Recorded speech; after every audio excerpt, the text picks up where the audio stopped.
Hey everyone, this is Ryan Carrillo, and I'm here today with Larry on the first ever USA Powerlifting podcast. How's it going, Larry? So far, so good. Well, it's good to see you. I know you're in Alaska and you'll be down here during the snowbird season in Arizona. Thanks for joining me today. As you're super aware of, and I am too, we have a lot going on in the powerlifting world, and we want to take the time today to address some questions and some concerns and really just share more intimate details about what exactly is happening with USA Powerlifting and the IPF and what our future looks like. We get a lot of questions from our members.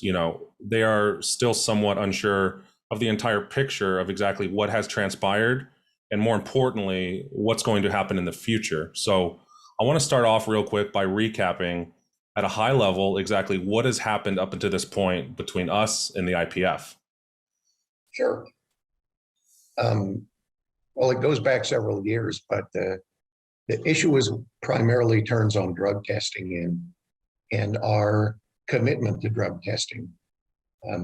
As you well know, we started out 40 years ago on the principle that everyone should be subject to drug testing and it should occur at every level, and that would be necessary to keep a clean platform.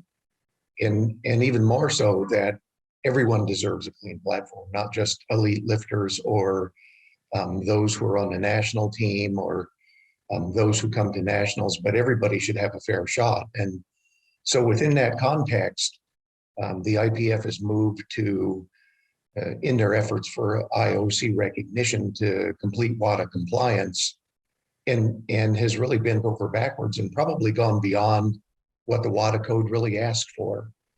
And what that means to us is that starting in September, October of 2018, they demanded we comply with the WADA code, basically at every level. And as you know, we have a combined drug testing program. We use a certified forensic laboratory. We do confirmations in the WADA lab. We do WADA testing at nationals. And so that maximizes our ability to do a sufficient number of drug tests at every level. Their demand basically was that we stop using non-WADA lab, and starting late last year and into early in 2021, the demand was that we have nothing whatsoever to do with our own drug testing.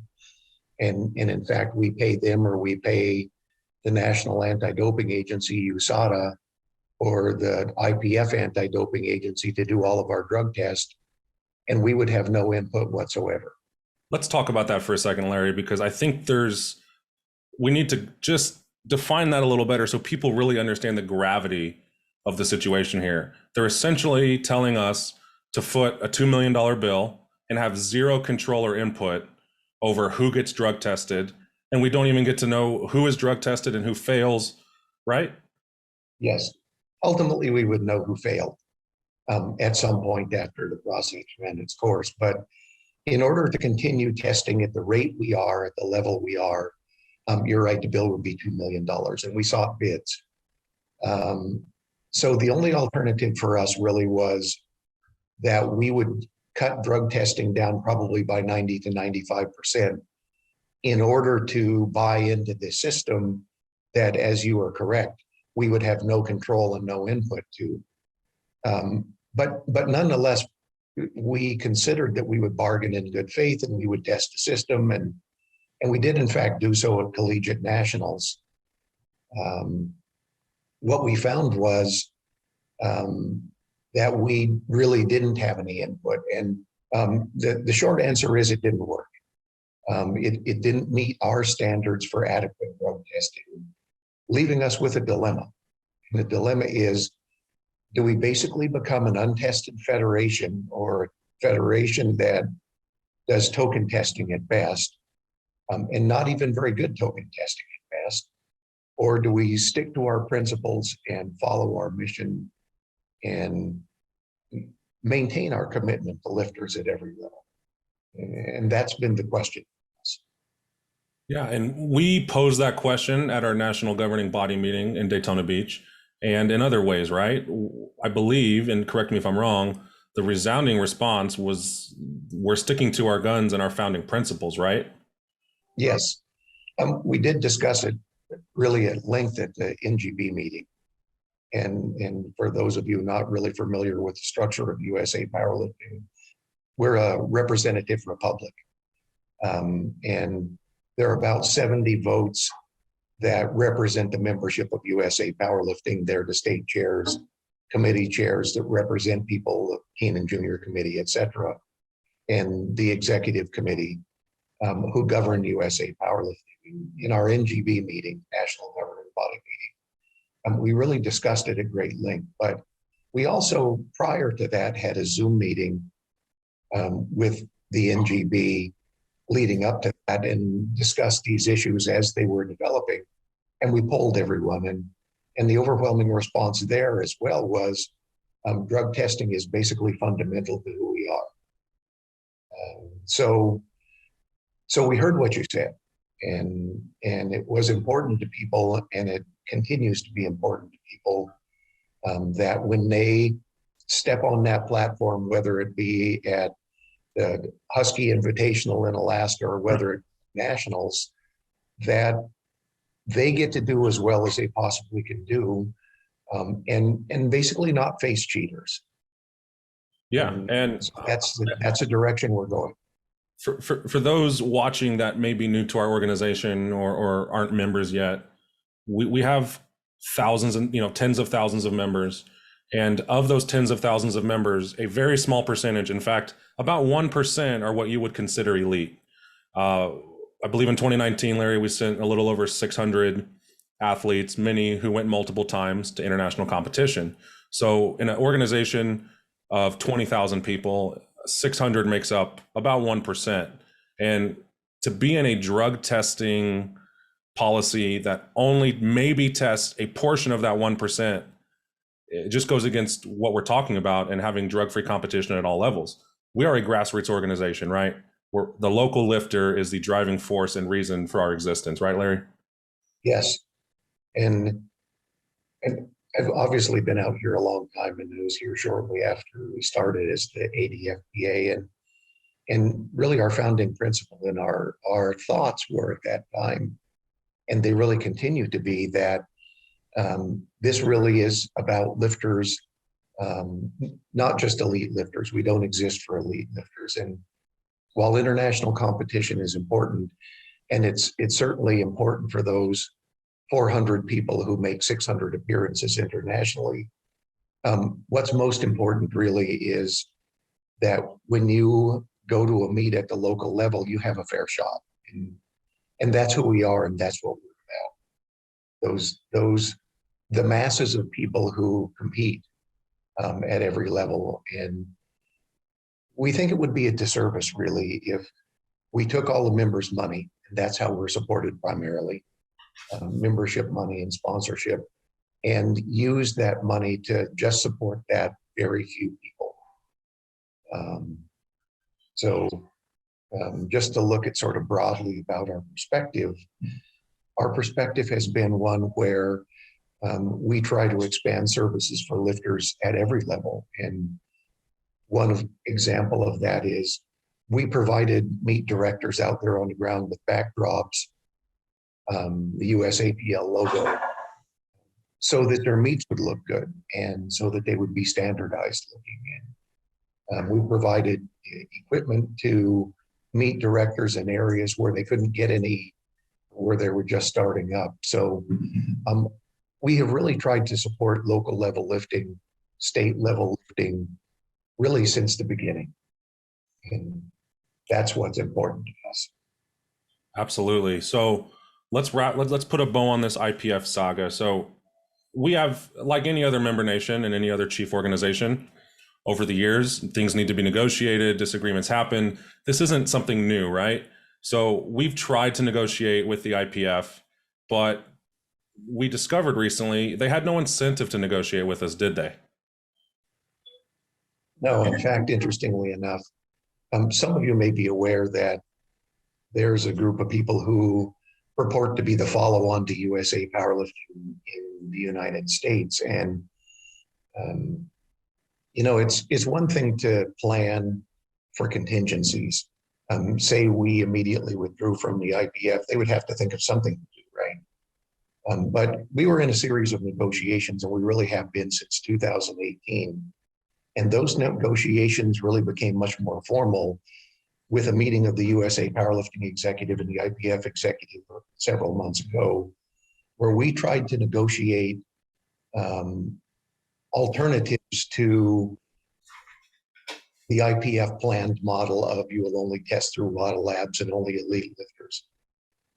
Unfortunately, the IPF had no incentive to do that because several of our members, former members at this, yeah, they resigned. Several of our former members incorporated a federation to be our successor, and they did that even before we went to negotiation and arbitration. So, as you said, the IPF has no incentive to bargain in good faith, and they haven't.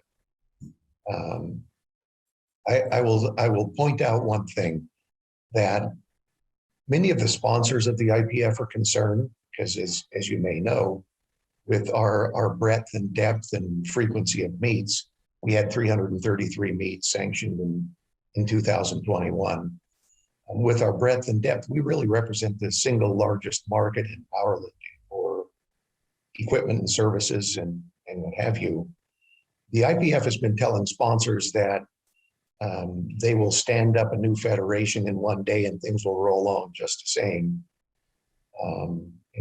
And therein is the knife in the back to honest negotiations. They have no incentive because of the promises they've been given by those former members. Basically, we'll be just as good as USA Powerlifting. And I would challenge that. Okay, Larry, we've seen recently from the IPF a release to the Congress about an extraordinary session they're going to have the day before Open Worlds kicks off in Norway. A lot of people don't understand how IPF processes work, what this Congress does.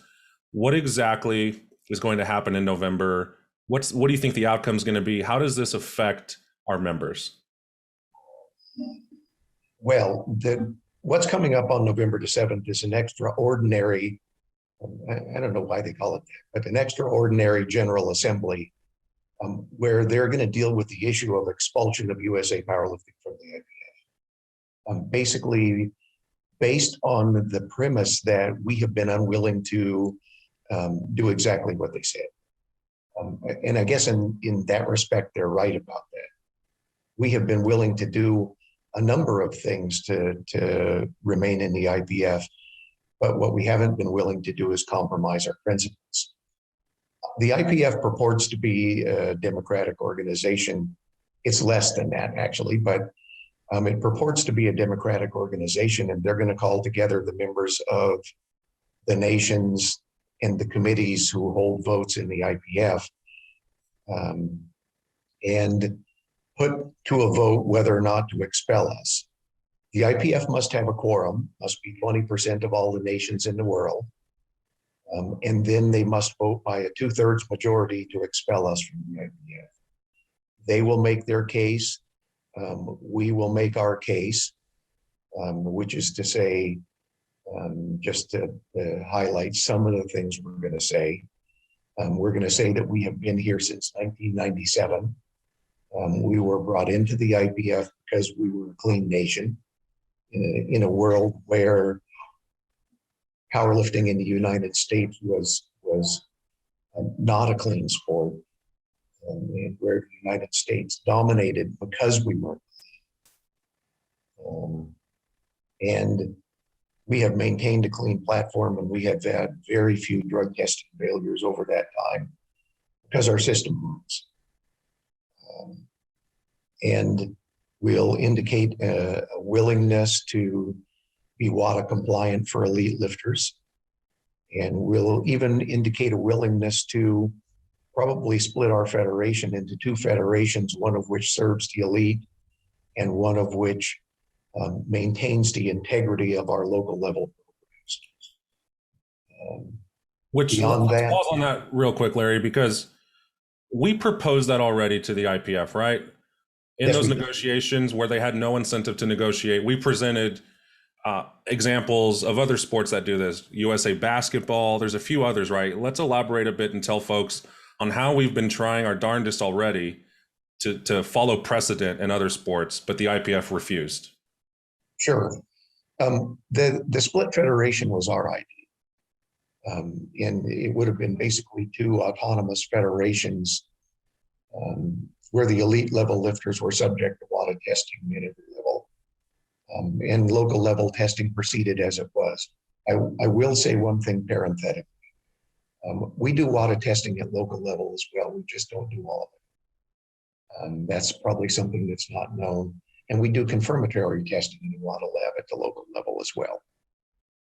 But that being said, we did highlight other examples. And being an Olympic year, we had the opportunity, and one of our executive committee members, Dan Gaudreau, reached out to Olympic sports and asked them how they organize things and how it's WADA compliant, basically, for them to bring in pro basketball and pro hockey players who essentially play out in the pro leagues all the time and then get to go to the Olympics because they're not subject to WADA testing at those pro levels. And the answer was 6 months out, they declare their eligibility to the USOC and they get put in a WADA testing pool where they are subject to all WADA conditions. And we said we would be more than happy to do that as well. If someone is going to be an international competitor, we'll put them in the pool. You can test them as you see fit. We will be 100% WADA compliant with those people. And the IPF rejected that. And here's an interesting artifact. The IPF anti-doping rules go beyond the WADA.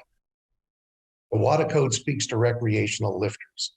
And that is not an insult to people who compete locally or at the state level. It's just their definition. Recreational lifters are everybody below the elite international competitor. And for us, that's most of us. And so our response was, we'll constitute a different but viable set of rules for recreational lifters, and we'll be WADA compliant for elite level lifters as defined by the WADA code. And that was unacceptable to the IPF because essentially, I suspect, Ryan, it's a battle for control. Yep. Control of us, control of our platform, and control of our budget. Yeah, and it's nothing new, right? The Arnold has been a huge successful event that we've run over the last decade. I forget the number of years, but I know 14, excuse me, almost a decade and a half. So 14 years, and the IPF has constantly tried to dip their fingers in the pie, if you will, because of the amount of money that flows through that and how much we give away. Yes. For those of you who don't know, the mandate by the NGB when we first got into the Arnold was it has to basically break even. We're not going to use member funds to support this. Really, what, as it started, was a one-off competition. And we've abided by that. Some years we make a little money, some years we lose a little, but we generally break even. But it's a very expensive meet to run. It's in the low six figures just to run that competition. Mm-hmm. And that's largely supported by both the entry of the athletes, but most importantly, the lion's share of the money really comes from sponsors for that meet. And that's a plum. So the proposal a number of years back was make this a solely an IPF meet. And within the IPF system, the IPF gets all the sponsors. Yep.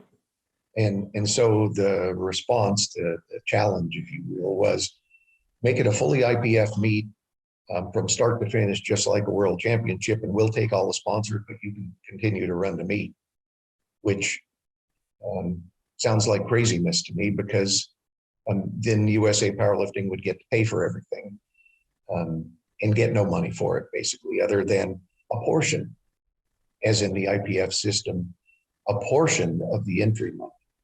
As an example, you pay $150 to participate in a world meet, the meet director gets 15 euros.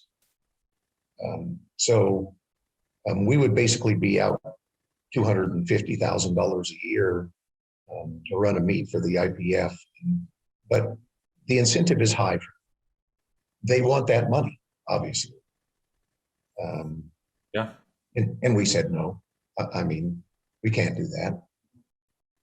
That would violate the initial mandate by the NGB that essentially we not pirate the lifter money to run a one-off meet. Even though it's a very important meet, it's a very high-profile meet. It interestingly is the highest profile meet in the world in terms of viewership and clicks, but we can't pirate the treasury for that. It has to make its own way. Yeah. Thanks for going over that. I think the more people know about the IPF's history of trying to bully our organization, the more clear it becomes on their motives. It's money driven, it's control driven, and we refuse to be ruled and acquiesce to someone else, right, Larry? Yep. You know, it's a funny thing, and we talk about this among ourselves sometimes, but there's a reason why we're the United States of America and we're not a British colony, and why we don't live in Europe. Because at the end of the day, we're self-directed and self-governed, and we're Americans, and we don't do it that way. Amen to that. So we've talked a bit about November. What, for those that are feeling concerned about our future, what are some things you can let them know to help them feel a little better on what exactly is coming? You know, we've had a series of recent questions, and many of them have been posed by people who lift at the local level, and their question really has been, what's going to happen to me, and will I still get to compete? And the answer is yes. Right now, we have more than 100 competitions sanctioned for 2022. That's really pretty normal. People sanctioned throughout the year. So as we wind down 2021, people look forward to 2022 and start putting in their sanctions for early in the year. There are more than 100 sanctioned right now. So the answer to that question is yes, of course you can still live. USA Powerlifting will go on, and we will still have meets. We'll still have local meets, and we'll still have state meets, and we'll still have the Women of Iron meets and things that are important to you. We're going to keep doing that. By the same token, we're, as you probably know, there's a lot of discussion about our upcoming Pro Series. It will kick off with the Virginia Pro in December. That's an independent meet run by Saber Schnitzer in Virginia, but that's a meet for elite level lifters to compete for a substantial amount of money. The second leg of that will be the Arnold. And as we conceive our pro year, the Arnold will be the finals, but we're starting late in that year. Nationals will be the beginning of it, starting in June next year. There will be several other meets throughout the year, ending with the Arnold again in the following year. So we anticipate having an outlet for elite level lifters as well. But one of the questions and one of the things that master level lifters enjoy the most is the camaraderie, the opportunity to compete with their friends, to compete at a high level, and to cater to that end. One of the events in the Arnold this year is called the Masters of Iron, where we will invite, and the invites are coming out soon actually, everyone who would have been on the Masters national team to come to the Arnold and lift in the Masters of Iron. That's huge. Let's give a round of applause to that. That's huge news. Thanks for sharing that. I think it's going to make a lot of people super excited and happy, and we get to highlight a big segment of our membership who's fun to watch, who has been in the game a long time, and now they get their own flagship event. I love it. Yeah, it's a lot of fun lifting with masters, I have to say. Yeah, being Master 3 myself, because at the end of the day, master lifters, even though they're vicious competitors, are really there to have fun.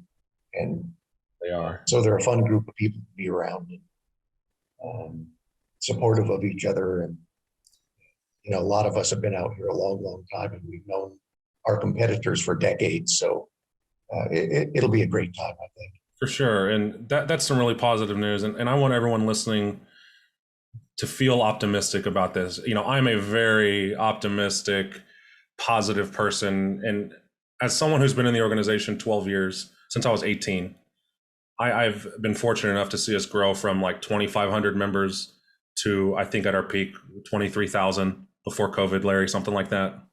Something like that, yeah. So a significant amount of people. And with that has come leadership who has improved the lifter experience, who has improved the powerlifting product that our organization puts out there.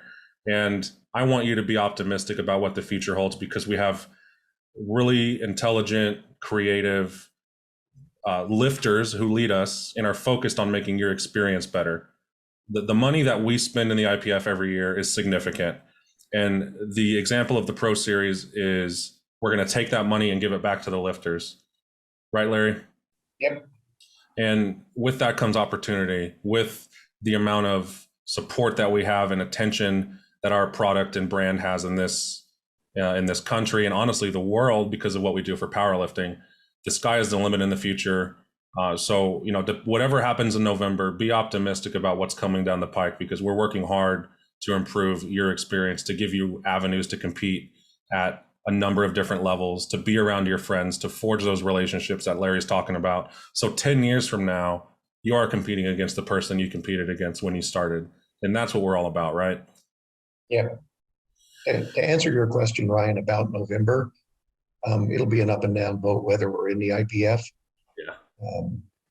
You know, it's hard to read the nations, but I know that a lot of the nations really receive information only from the IPF directly. A lot of them were recruited by IPF members directly. And I think there's a fair chance we'll be expelled. But what I want to tell you is that that's not the end of USA Powerlifting. No. Could be the beginning of something even grander, right? Well, it certainly could be. And if history tells us anything, before we joined the IPF back in 1996, 97, when those negotiations were on, we were the biggest federation in the United States, because fair play, level playing field were just as important then as they are now. And so our mission statement continues to be viable. And just because we may exit the IPF doesn't mean that we won't be as important going on in the future for the lifters, and that we won't continue to develop programs. And just to highlight a couple of examples, one of the things we've done is standardized meat so they look really similar everywhere. We've developed meat management software, a records database where you can look and print your own record certificates. We have continued to improve live streaming. So if you can't go to the meet, you can look out there at the meet, and your friends can as well. So the improvements have really been ongoing. And that's just a series of upgrades that we continue to improve on. Improvement for the lifter experience. But turning back to the IPF, it'll be an up and down vote. It's hard to predict what will happen. I suspect we will be voted out, but we'll go and present our case. We'll let the nations decide. And if we're no longer in the IPF as of November, in some ways that provides a great deal of freedom for us. Yeah. Freedom from the cost, freedom from the onerous governance, and freedom to innovate. That innovation will likely include some international participation, but we don't know what shape yet. Invites to like-minded people internationally to be on our platform, to raise our level of competition, and perhaps accepting invites from other like-minded people in other places internationally. So not the end for us internationally, I suspect. Probably not going to say a great deal more than that, but I can read between the lines. That's some exciting stuff. And I'm sure people listening, their ears are perking up as you say this and they see your smirk. So that's awesome. Let's talk about elite lifters for a moment. This seems to be one topic everyone always goes back to throughout this saga with the IPF. It seems to be that people believe as the elite lifters go, so go USA Powerlifting. I don't think that could be further from the truth. We've talked about them already, how they make up a minority of our organization. You know, if you look to what just happened at Raw Worlds, we had about 26 people defect from our organization. That is a very insignificant amount of people. When you look to the primetime events that we have, if that's how you define elite, that makes up a small portion of the primetime. We are made up of many, many elite lifters. And, you know, our elite lifters are more than one or two people who happen to have a big social media following, right? So Sure. let's assuage some concerns about, you know, what are elite lifters going to do? Because that does seem to be something that's important to the masses. Sure. Well, I think that if our experience is correct, some elite lifters will stay and some will go. At this point, and I will say at this point, the IPF is really sort of the pinnacle of competition if you're in the top one or two people in the world. But what I'll also say is there are a whole lot of very gifted lifters who haven't gone anywhere. Maybe some more will and maybe some more won't. Depends what they perceive as their opportunities, I think. And some will stay and some will set flagship for USA Powerlifting. So it's not going to be as if every lifter who reaches a master's level total in our little classification system or our elite level classification is going to make an exit. Some will, some won't. And we certainly don't blame them. And we, as I said in the discussion with our open national team, you're welcome back here anytime. You can be non-compete members. If you choose to compete somewhere else, that's more a liability thing than anything.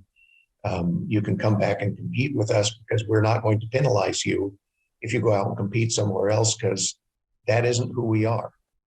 Not to mention it's probably not legal in the United States from an antitrust standpoint. Yeah. But our elite level lifters are always welcome here, and they can come and they can go. I will tell you that not having to manage the IPF programs has really been a little bit like taking your ski boots off. You don't know how much it hurts until you can stop. So there are opportunities for them out there. 26 people competed at IPF Classic Worlds. More power to them. Some more will go in different places, I'm sure. And we wish them all the best of luck. When they're ready to come back and they want to participate, we're happy about that too. Awesome. Very well said. Well, I appreciate your time today. I think this was a really great discussion, and I bet we'll do more of them because I think people really appreciate our organization being transparent. They love to hear from you, and I'm sure they'll love to hear from other NGB members. I'd love to talk to Dan. I know he's been integral in this whole process with the IPF, and I think we should give our members a chance to ask us questions. So I'm going to add a little in-slate to this video so people can email questions, and then maybe in a few weeks you and I can get back together and answer some more questions if possible. So how does that sound? Yeah, sounds good. Okay, thanks for watching, everyone. We'll see you next time.